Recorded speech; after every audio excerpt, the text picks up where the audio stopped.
naman sa supply ng kamatis kaya nagmahal ang presyo. Pumapalo na nga sa hanggang 400 pesos ang kada kilo niyan. Nagbabalik si Carrie Cator. Sobrang mahal. Ginto ang kamatis.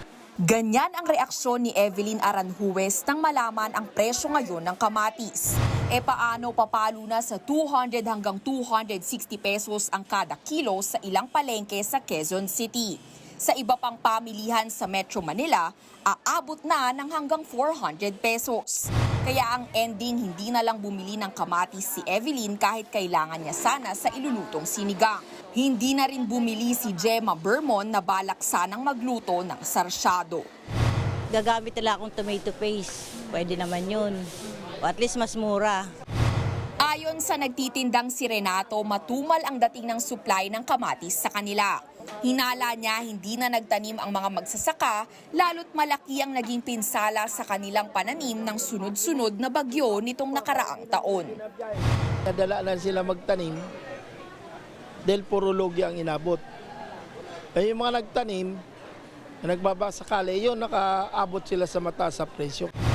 Kinumpirma naman ng Department of Agriculture na may shortage nga sa kamatis kaya lumobo ang presyo. Katunayan, bumaba raw ng 45% ang produksyon nito bago matapos ang 2024. Higit 300 pesos kada kilo ang inabot ng presyo ng kamatis dito sa Mega Q-Mart sa Quezon City. Yan na raw ang pinakamataas simula ng tinamaan ng sunod-sunod na bagyo ang bansa noong Setyembre 2024.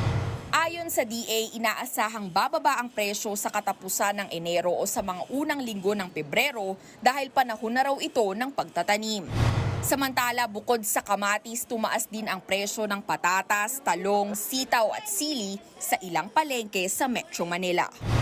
Nagbabalita mula sa Frontline, Carrie Cator, News 5. Mga kapatid, Cheryl Cosim po, huwag maging huli at maging una sa lahat sa balitaan. Para sa tuloy-tuloy na talakayang sa Frontline, mag-follow at mag-subscribe sa social media pages ng News 5.